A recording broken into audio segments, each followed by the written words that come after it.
पहली अप्रैल से जो एनपीआर का काम शुरू होने जा रहा है, हम आंध्र प्रदेश की हुकूमत से, चीफ मिनिस्टर से इस बात का मुतालबा करते हैं कि आप आंध्र प्रदेश में एनपीआर पर स्टे लगाइए। एनपीआर पर स्टे लगाना बहुत जरूरी है। हम जगन मोहन रेड्डी से इस बात का मुतालबा भी करते हैं कि आप आंध्र प्रदेश को तरक्की कराना चाहते हैं, आप आंध्र प्रदेश को एक बेहतरीन रियासत बनाना चाहते हैं। हम तमाम भी वही चाहते हैं, बल्कि हम तो ये चाहते हैं कि आपका नाम आपके वालिद से ज्यादा रोशन हो, राजशेखर रेड्डी से ज्यादा आपका नाम रोशन हो। और मैं चीफ मिनिस्टर आंध्र प्रदेश से कहना चाहूंगा कि अगर आज राजशेखर रेड्डी जिंदा होते तो राजशेखर रेड्डी 2 मिनट नहीं लेते एनपीआर पर स्टे लगाने के लिए। इसलिए हम चीफ मिनिस्टर से दोबारा ये मुतालबा करते हैं कि 1 अप्रैल से आप एनपीआर पर स्टे लगाइए। ये एनपीआर एनआरसी में कोई फर्क नहीं है। एनपीआर और एनआरसी एक सिक्के के 2 रुख हैं।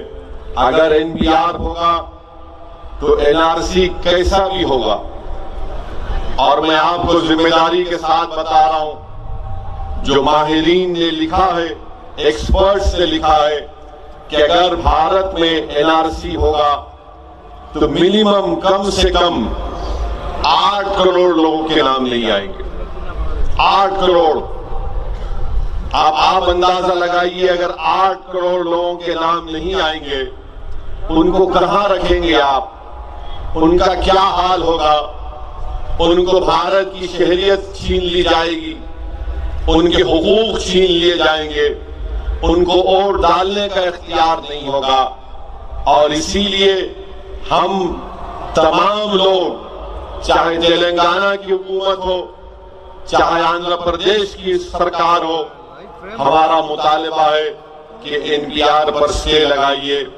एनपीआर पर स्टे केरला की हुकूमत की तरह लगाइए, ताकि ये एनपीआर और एनआरसी ना सिर्फ मुसलमानों के खिलाफ है, ना सिर्फ दलितों के खिलाफ है, ना सिर्फ आदिवासियों के खिलाफ है, क्रिश्चियंस के खिलाफ है, बल्कि एनपीआर और एनआरसी हर गरीब के खिलाफ है, भारत के हर गरीब के खिलाफ है। और वजीर आजम और होम मिनिस्टर दोनों पूरे भारत से झूठ बोल रहे हैं, झूठ बोल रहे हैं। आज भी अमित शाह होम मिनिस्टर कोलकाता में तकरीर करते हुए कहा कि CAA के से किसी भी मुसलमान की सिटीजनशिप नहीं छीनी जाएगी। होम मिनिस्टर झूठ बोल रहे हैं। इसकी मिसाल मैं आपके सामने रख रहा हूं। आसाम में एनआरसी हो चुका है, आप जानते हैं। सुप्रीम कोर्ट ने आसाम के एनआरसी को मॉनिटर किया। आसाम में एनआरसी हो गया, 19 लाख लोग के नाम नहीं आए। आप हाफिज पीर शब्बीर अहमद साहब से पूछ सकते हैं, वहां पर भी जमीयत ने बहुत बड़ा काम किया।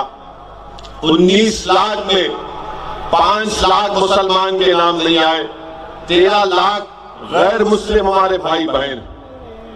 बीजेपी आसाम में 13 लाख नॉन मुस्लिम्स को CAA के तहत सिटीजनशिप देना चाहती है, और जो 5 लाख मुसलमान के नाम नहीं आए उनको नहीं देना चाहती। तो CAA सिटीजनशिप देता भी है और लेता भी है। इसकी पहली मिसाल आसाम है।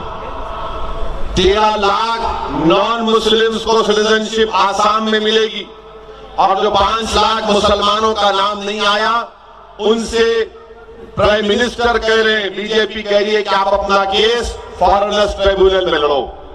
और फॉरेनर्स ट्रिब्यूनल में जब केस चलता है, फॉरेनर्स ट्रिब्यूनल का कौन जज होता है मालूम आपको? फॉरेनर्स ट्रिब्यूनल का जज आसाम में उन लोगों को बनाया गया जो 5 साल की लीगल प्रैक्टिस थी, कानूनी प्रैक्टिस थी। और ऐसे कई केसेस हैं मेरे सामने। एक अखबार में रिपोर्ट आई कि 10 साल एक मुस्लिम हमारी बहन को, जिसका नाम मोमिना निसा है, उसको 10 साल डिटेंशन कैंप में रहना पड़ा। सुप्रीम कोर्ट ने फैसला दिया कि जो 3 साल से ज्यादा रह रहे उनको छोड़ो। हमारी ये बहन निकलने के 2 महीने पहले उसके शौहर का इंतकाल हो गया और उस हमारी बहन का प्रेग्नेंट थी वो, जब डिटेंशन कैंप में गई तो उसने अपनी इस औलाद को भी खो दिया, मिसकैरेज हो गया। ये आसाम को सामने रखकर हम ये तमाम बातें कर रहे हैं और भारत के प्रधानमंत्री झूठ बोल रहे हैं। एनआरसी नहीं होगा बोलते हैं, प्राइम मिनिस्टर कहते हैं एनआरसी अभी नहीं है। पार्लियामेंट में सवाल का जवाब देते हुए गवर्नमेंट ने कहा बीजेपी की कि अब तक, अंग्रेजी का लफ्ज इस्तेमाल हुआ टिल नाउ। टिल नाउ का मतलब ये नहीं है कि मुस्तकबिल में नहीं होगा, फ्यूचर में नहीं होगा। ये मुस्तकबिल में एनआरसी करेंगे। अगर एनपीआर होगा तो एनपीआर में डेटा जमा करके एनआरसी दिल्ली में बैठकर कोई भी कर देगा। इसलिए एनपीआर पर स्टे होगा तो एनआरसी नहीं होगा। कल के टाइम्स ऑफ इंडिया हैदराबाद के एडिशन में एक रिपोर्ट आई, अगर हैदराबाद में एनआरसी होगा तो हैदराबाद की आबादी बमुश्किल 40, 50, 60, 70 लाख होगी। अगर एनआरसी होगा तो 10.5 लाख आवाम के नाम हैदराबाद में एनआरसी में नहीं आएंगे। आप सोच लो गुंटूर डिस्ट्रिक्ट में क्या होगा, आप खुद फैसला कर लो। और ये खतरनाक चीज है। ये एनपीआर और एनआरसी के जो रूल्स हैं वो टाडा और पोटा कानून से ज्यादा मुजीर है, तो उससे ज्यादा खतरनाक है। और बीजेपी आंखों में धूल झोंक रही है। बीजेपी का एक जनरल सेक्रेटरी हैदराबाद में बयान दिया कि नहीं, एनआरसी का तो सुप्रीम कोर्ट तय करेगी।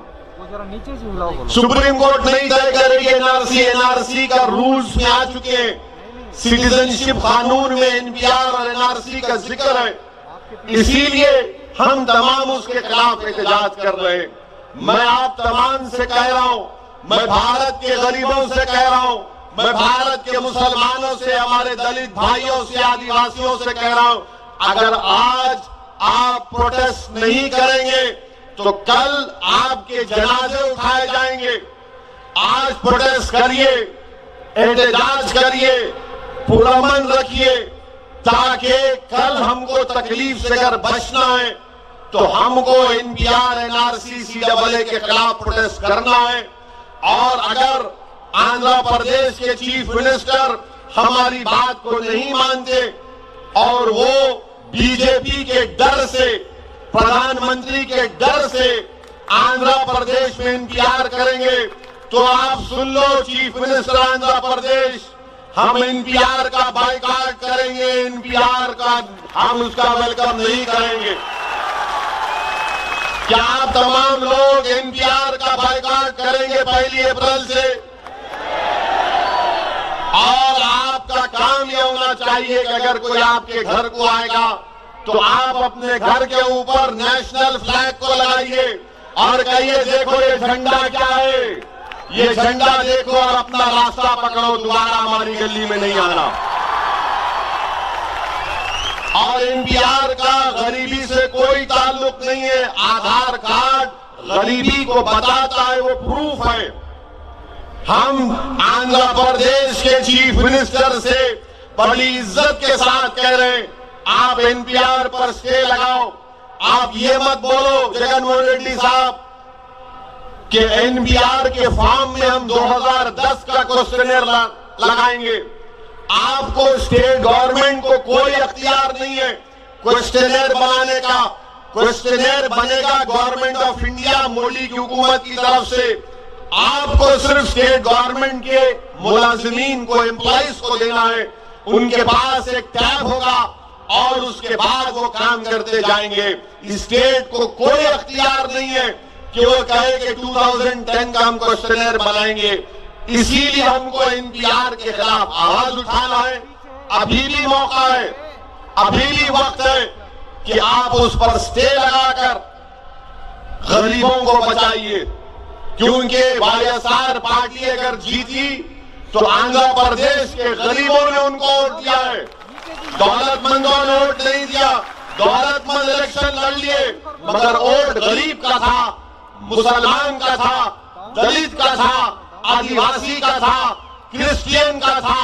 हर गरीब के वोट की वजह से जगन मोहन रेड्डी की पार्टी को कामयाबी मिली और उनके इतने ज्यादा एमपी कामयाब होकर गए। इसीलिए ये जलसा आंध्र प्रदेश की सरकार से ये मुतालबा करता है कि आप आंध्र प्रदेश में एनपीआर पर स्टे लगाइए, और न सिर्फ स्टे बल्कि आप काम को रोक दीजिए। सेंसस आपको करना है, सेंसस से कोई हमको इख्तलाफ नहीं है, मगर मोदी हुकूमत ने सेंसस को एनपीआर के साथ जोड़कर चालाकी से काम करना चाहती है। दूसरी अहम बात जिसका मैं आपके सामने जिक्र करना बहुत जरूरी समझता हूं, वो ये है कि दिल्ली में जो फसाद हुआ, इसको फसाद नहीं बोल सकते, इसको एक जेनोसाइड और प्रोग्राम कहना पड़ेगा। अब तक दिल्ली में 45 लोगों की मौत हुई, 45 लोग मर चुके हैं, हजारों करोड़ की जायदादों को जला दिया गया, कई लोग अपनी औलाद से, अपने बेटों से महरूम हो चुके हैं। 2 दिन तक दिल्ली जलता रहा, हमारे प्राइम मिनिस्टर एक लफ्ज नहीं बोले। क्यों नहीं बोले? क्योंकि गुजरात जब जल रहा था, अहमदाबाद जल रहा था, जमीयत के जिम्मेदारान वाकिफ होंगे। उस वक्त भी नरेंद्र मोदी चीफ मिनिस्टर थे गुजरात के, वो खामोश बैठे रहे, कुछ नहीं बोले। एक मस्जिद है, 4 मस्जिदों को मुकम्मल जला दिया गया दिल्ली में, 4 मस्जिदों को मुकम्मल जला दिया गया। मैं अभी आने से पहले मुझे हमारे किसी सहाफी दोस्त ने एक वीडियो भिजाया, एक मदीना मस्जिद है शिव विहार में, ऐसा लग रहा था कि कोई उसको बम ब्लास्ट से उड़ा दिया मस्जिद को, मस्जिद का छत ही गायब हो गया। आप सोचो, मस्जिद के छत को उड़ा दिए। और चीफ मिनिस्टर, हमारे प्राइम मिनिस्टर हमारे कुछ नहीं बोलेंगे।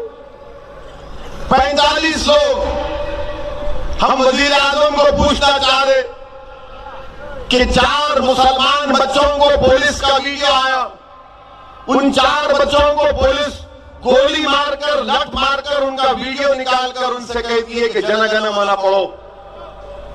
एक ब्लू टी शर्ट में एक बच्चा है जिसका नाम फैजान है, 23 साल का बच्चा, उसको कहा गया जन गण मन पढ़ो। ये बच्चे जख्मी है, पुलिस की गोलियां खाकर मजबूरी की हालत में जन गण मन पढ़ रहे। वंदे मातरम पढ़ो, और पुलिस वाला उनको लकड़ी से लकड़ के बोला तेरे को आजादी चाहिए। आपको मालूम मेरे भाई, वो फैजान का इंतकाल हो गया। और कैसा, जब उसकी लाश उसके घर को आई तो उसकी मां ने कहा कि मेरे बेटे के सर के खोपड़ी से खून निकल रहा था, जबड़ा टूटा हुआ था। क्या भारत के प्राइम मिनिस्टर उन पुलिस वालों को सस्पेंड करेंगे, उनको गिरफ्तार करेंगे, उनको जेल को भेजाएंगे? प्राइम मिनिस्टर कुछ नहीं करेंगे, याद रखो आप, क्योंकि मरने वाला फैजान था। एक लफ्ज नहीं बोले प्राइम मिनिस्टर। आपको मालूम ये जमीयत का जलसा है। एक और शख्स मोहम्मद जुबैर, जो दिल्ली में इज्तिमा हुआ था तबलीगी जमात का, दुआ हुई थी, दुआ के बाद वो वहां से फल और मिठाई खरीद कर लाया था। जब दुआ इज्तिमा से वापिस आ रहा था तो जुबैर को पकड़कर इतना मारा गया। आपने तस्वीर देखी होगी जुबैर की कि वो बेचारा सज्जे में गिरा हुआ है, हाथ सर पर है, उसको तलवार और लठ से मारा गया। तो जुबैर ये इंटरव्यू में कहता है कि मैं पूछ रहा था कि मुझे क्यों मार रहे आप, मैंने आपका क्या बिगाड़ा? तो मारने वालों ने कहा कि तू मुल्ला है और उसको मारे। 30 टाके जुबैर के सर पर लगे, 30 टाके। क्या हमारे वजीर आजम उन मारने वालों के खिलाफ एक्शन लेंगे? तस्वीर है अखबार में, और बीजेपी आरएसएस के लोग बोलते मुसलमान एक्सट्रीमिस्ट हो जा रहे, मुसलमान शिद्दत पसंद हो जा रहे। अरे जालिमों, तुम गलती कर रहे हो। वो जुबैर की फोटो लेकर आईसिस ने, वो दहशतगर्द तंजीम, वो टेररिस्ट ऑर्गेनाइजेशन ने जुबैर की फोटो अपनी एक मैगजीन विलायत अल हिंद पर लगाकर कुरान की एक आयत लगा दी कि देखो मुसलमानों पर जुल्म हो रहा है भारत में। आप मौका दे रहे हैं मिस्टर मोदी, आपकी सरकार मौका दे रही है। भारत में अगर कोई फसाद होता है, चाहे दलितों पर या फिर मुसलमानों पर या ईसाइयों पर या सिखों पर, अगर 4 घंटे से ज्यादा चलता है तो समझ जाना चाहिए कि सरकार फसाद कराना चाहती है। दिल्ली में जो फसाद हुआ उसकी प्लानिंग हुई, उसका मंसूबा बनाया गया, और हिंदुस्तान टाइम्स के शिशिर गुप्ता एक बहुत बड़े लीडर हैं, उन्होंने लिखा, अखबार उठाकर पढ़ लो, शिशिर गुप्ता ने लिखा कि बसों में लोगों को लाया गया था और महलों में छोड़ दिया गया था। मैं आज जिम्मेदारी के साथ भारत के वजीर आजम से कह रहा हूं, चलिए वजीर आजम, आप और हम मिलकर, मैं आपके साथ चलने तैयार हूं। चलिए, शिव विहार एक बस्ती है, आपको यकीन नहीं होगा, आप देखेंगे शिव विहार के बारे में अखबार लिखना शुरू कर दिए कि शिव विहार जिसमें बड़ी तादाद में मुसलमान रहते थे, आज वो खंडर बन चुकी है, खंडर बन चुकी है। ऐसा लग रहा था कि कोई फौज आकर उसको बर्बाद करके चले गई। हम मजम्मत करते, अंकित शर्मा नामी एक आईबी का ऑफिसर मारा गया। मैं अंकित की मां के साथ हूं, अंकित की खानदान ने अंकित को खोया, मगर सबने खोया। वजीर आजम, आपकी हुकूमत ने फसाद को क्यों नहीं रोका?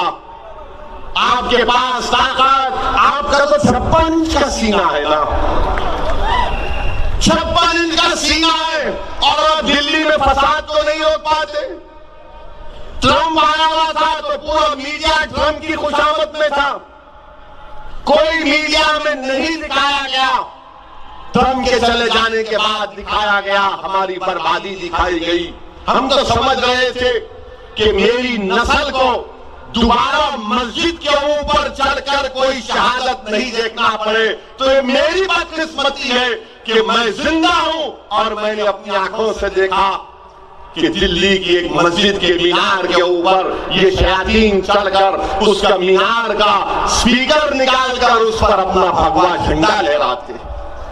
मैं नहीं सोचा था कि दोबारा मुझे इतराजे देखने पड़ेंगे। मेरे भाई, इस मुल्क में जिसको जमीयत के जिम्मेदारों ने अपने खून से आजाद करवाया, आज उसी मुल्क में नफरत इतनी पैदा कर दी गई, मुसलमानों के ताल्लुक से नफरत पैदा कर दी गई है, नफरत पैदा कर दी गई है, इतनी नफरत पैदा कर दी गई है कि कोई मदद को भी नहीं आता।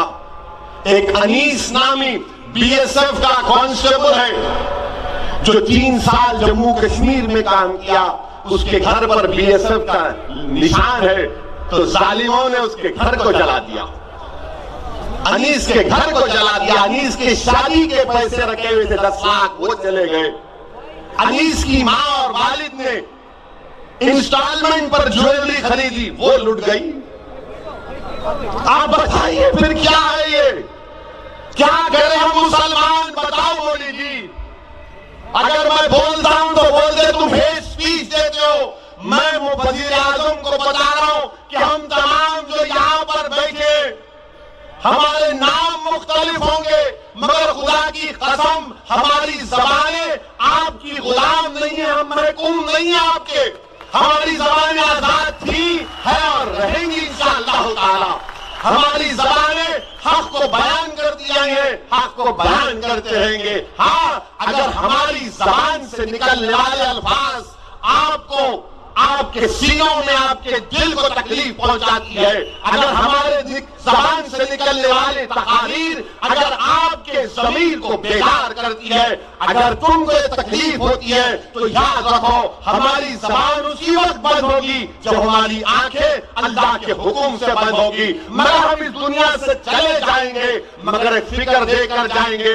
और याद रखो हम तमाम को कहेंगे, अब भारत में अगर आपको अपनी आवाज को उठाना है, इस तमाम मजमे से कह रहा हूं, मेरी मां और बहनों से कह रहा हूं कि बोलना शुरू करो। अल्लाह तुमको जबान दिया है, जबान को इस्तेमाल करो। अल्लाह ने हमको दिमाग दिया है, उसको इस्तेमाल करना शुरू करो। अल्लाह ने हमको दिल दिया है, दिल की बुनियाद पर आप अपनी आवाज को उठाओ। अगर आप खामोश बैठेंगे तो याद रखो ये खामोशी कहीं कब्रिस्तान की खामोशी साबित ना हो जाए। हम तमाम को मिलकर एहतजाज करना पड़ेगा। और दिल्ली में क्या क्या हो रहा है मेरे भाई, दिल्ली में कौन कौन सी बात मैं आपके सामने रखूं, कौन कौन सी बातों को आपके सामने रखूं। किस तरीके से मारा गया। पुलिस कांस्टेबल के दोस्त ने मुझे फोन किया, उनका नाम मुस्तफाबाद की है। वो पुलिस कांस्टेबल ने कहा, मोहम्मद इरफान के दोस्त ने फोन किया कि हमने दिल्ली में 35 मरतबा पुलिस को फोन किया, 9 घंटे के बाद एक पुलिस कांस्टेबल को बचाने दिल्ली की पुलिस है। और वो पुलिस कांस्टेबल मोहम्मद इरफान कहता है कि मैं किसी के घर में उतार कर पहन रहा हूं, मेरे पास तो कपड़े भी नहीं, मेरे पास तो कपड़े भी नहीं। आप बताइए, इसके बावजूद भी हमको कहते हैं कि आप लोग शिद्दत पसंद हैं। अरे भाई, शिद्दत तो हम खत्म कर दिए ना। इसी जमीयत ने आईसिस के खिलाफ जलसा किया था, फतवा दिया था देवबंद से, तुमने दिया था क्या? और आज तुम हमको ये काम कर रहे हो। 45 मारे गए, मुदस्सिर एक आदमी मर गया, उसके लाश के बाजू एक मासूम बच्चे की आंख में आंसू, अपने बाप की लाश को देखकर रो रहा है। मौली जी, वो बच्चे के दिल पर क्या गुजरेगी बताओ। 85 साल हमारी एक मां अकबरी बेगम जल गई, घर में जल गई। जब घर जलना शुरू हुआ तो खानदान के लोग ऊपर भागे, तो खानदान वाले भूल गए कि घर में एक ज़ईफ मां है। बाद में लोग सुली लगाकर उतारे, बाद में उनको कहा कि अम्मा घर में मालूम हुआ कि अम्मा जल गई, अम्मा जल गई। मेरे भाई, नफरत पैदा कर दी गई है। इसके जिम्मेदार बीजेपी संघ परिवार के लोग हैं। आपकी हुकूमत है, आपने हमको नहीं बचाया। आपकी हुकूमत है, आपने फसाद को रोक सकते थे, आपने नहीं रोका। आप हमारे घरों को बचा सकते थे, हमारे मसाजिद को बचा सकते थे, आप अंकित को बचा सकते थे, आपने नहीं बचाया। अभी भी कई लोग मिसिंग है। अल्लाह को मालूम कि क्या होने वाला है। हमारी बहनों से बदतमीजी की गई, अल्लाह को मालूम क्या किस्से कहानियां निकलने वाले। मेरे भाई, मैं आपसे फिर से कह रहा हूं, हम इस मुल्क में अकेले हैं, याद रखो। ये मेरी जाती राय है, मेरी जमात की राय, हम इस मुल्क में अकेले हैं, याद रखो। और ये अंधेरी रात लंबी रहने वाली है। भूल जाओ कि बैसाखियों के सहारे हम जिंदा नहीं रह सकते। अब अल्लाह की जात पर अटूट तवक्कुल करना पड़ेगा। अल्लाह के सिवा ना पहले था, ना है, ना रहेगा। अब अपने दिलों को दिलों में बात को बिठा लो कि हम अकेले हैं और हम इस अंधेरी रात में अपना सफर तय करेंगे। और मुझे यकीन है कि अल्लाह सुब्हानहू व तआला इस अंधेरी रात में हमारी वजूद से अल्लाह सुब्हानहू व तआला इन अंधेरों बादलों को छाटेगा। जब तक हम जिंदा रहेंगे इंशाअल्लाह ताला आपको बयान करते रहेंगे और हमारा वजूद, हमारा जिंदा रहना खुद इन काले बादलों के लिए, इन तमाम ताकतों के लिए इंशाअल्लाह ताला हम इन काले बादलों को हटाएंगे। अगर आप ये समझ रहे हैं कि कोई वो दौड़ कर आएगा, कोई ये दौड़ कर आएगा, कोई नहीं आएगा, दौड़ के कब आते मालूम? जब मेरा जनाजा उठता है, जब मेरा जनाजा उठता है, जब दौड़ के आते।